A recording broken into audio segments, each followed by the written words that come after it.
यह कहानी एक कामुक रानी और जिन्न की है। रानी ने कैसे जिन्न के साथ संबंध बनाकर एक बच्चे का जन्म देती है और आखिरकार जिन्न और बच्चे के साथ किया करती है। चलिए कहानी को शुरू करते हैं। महल की ऊंची दीवारों के भीतर जहां हर दरबारी अपनी चालों में उलझे रहते थे, रानी माया का दिल में एक अनकही और गहरी कामुक ज्वाला से जल रहा था। लेकिन रानी को शादी करना पसंद नहीं था। वह शाही कर्तव्यों में पूरी तरह से लीन थी, लेकिन भीतर एक आग थी जो कभी बुझने का नाम नहीं लेती थी। यह आग केवल शक्ति की नहीं थी, बल्कि अपनी कामों की इच्छाओं की थी, जो समय समय पर उसके हृदय में बलवती हो जाती थी। रानी माया कभी अपनी इन इच्छाओं से बाहर आने की कोशिश करती थी, परंतु वे उसे हमेशा अपनी गिरफ्त में ले लेती थी। एक दिन रानी ने महल के एक पुराने कोने में एक प्राचीन चिराग देखा। यह चिराग एक जादुई आत्मा जिनका घर था, जो सदियों से चिरा में बंद था। कहा जाता था कि जो कोई भी इस चिराग को छूता वह उस जन्नत और रहस्यमय आकर्षण से जुड़ जाता जिन जो एक समय में शक्तिशाली था, अब चिराग में बंद होकर अपनी बर्बादी और तृष्णा का शिकार था। रानी माया की जब उस चिराग की चमक देखी तो उसकी जिज्ञासा और बढ़ गई। एक रात जब महल का हर कोना शांति में था, उसने चुपके से चिराग को उठाया। जैसे ही उसके हाथ में चिराग आया, हल्की सी लहर सी महसूस हुई और अचानक एक गहरी आवाज उसके कानों में गूंजने लगी, तुमने मुझे जगाया है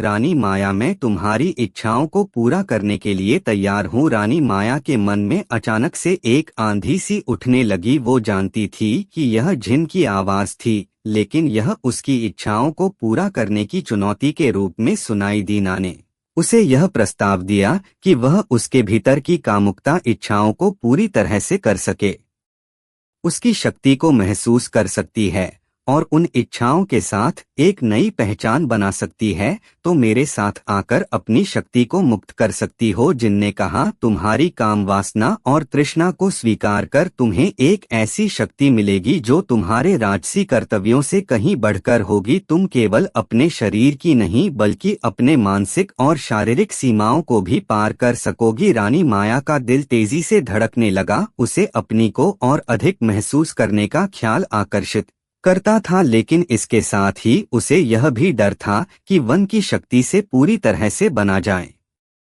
वह एक आदर्श शासक थी, लेकिन अपनी इच्छाओं के आगे उसकी शाही छवि कहीं खोसी गई थी। रानी माया के भीतर चल रहे संघर्ष का असर महल के अन्य लोगों पर भी पड़ने लगा। उसके मंत्री, दरबारी और यहाँ तक कि सैनिक भी उसके व्यवहार में बदलाव को महसूस करने लगे। वे देख रहे थे कि रानी का ध्यान अब पहले जैसा नहीं रहा। वह अक्सर सोचों में खोई रहती थी और उसकी आंखों में एक अजीब सी तृष्णा झलक लगी थी। कुछ दरबारी यह सोचने लगे कि रानी का मानसिक स्थिति अब डगमगा रही है और इसके परिणाम स्वरूप महल की शक्ति संतुलन पर असर पड़ सकता है। वे रानी के पक्ष में और उसे अपनी इच्छाओं से दूर रखने के लिए कोशिशें करते थे, लेकिन रानी माया अबन के प्रभाव में पूरी तरह से खो चुकी थी। रानी माया की इच्छाएं अब इतनी बलवती हो चुकी थी कि उसने उन्हें अपनी पूरी क्षमता के साथ महसूस करना शुरू कर दिया। चिराग और जिनकी शक्तियां उसे शरीर की नई अनुभूतियों से भर देती थी। वह महसूस करती थी कि उसका शरीर हर पल एक नई ऊर्जा से भरा हुआ था, लेकिन इसके साथ ही उसके मन में यह सवाल भी उठता था कि क्या उसकी आत्मा इस शक्ति के साथ सच्ची शांति पास, या क्या यह सिर्फ याया है।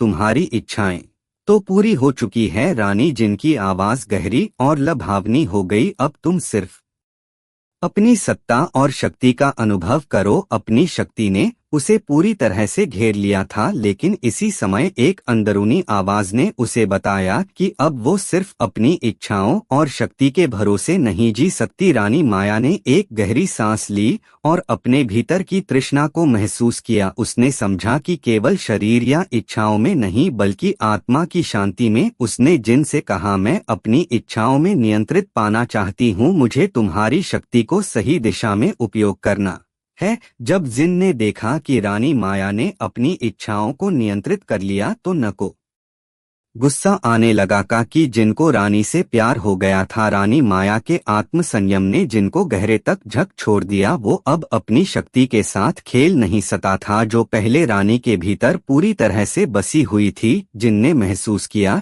कि रानी ने उस शक्ति का इस्तेमाल अपनी इच्छाओं के दुरुपयोग और अपनी आंतरिक शांति के लिए करना शुरू कर दिया था, यह उसे बहुत अखरा, क्योंकि इनकी शक्ति का उद्देश्य हमेशा से व्यक्ति को उसकी इच्छाओं और तृष्णाओं के अधीन करना था, ना कि उन्हें नियंत्रित करना। तुमने मेरी शक्ति को जीतने की कोशिश की है। जिनकी आवाज गहरी और तीव्र हो गई, लेकिन मैं तुम्हें कभी भी पूरी तरह से मुक्त नहीं होने दूंगा। तुम्हारी आत्मा मेरे नियंत्रण में है। लेकिन रानी माया ने एक और गहरी सांस ली और अपने भीतर की इच्छाओं को पूरी तरह से शांत किया। उसने अपने मानसिक और शारीरिक बल को इस संघर्ष से बाहर निकाला और अपनी शक्ति को पूरी तरह से नियंत्रण में रखा। मैं तुम्हारे में नहीं फंसी जिन, उसने धीरे से कहा। मैं अपनी आंतरिक शांति को पा चुकी हूँ। इसकी प्रतिक्रिया में जिन ने महल के भीतर एक जोरदार शोर किया, जैसे वह अपनी शक्ति पतन को महसूस कर रहा हो।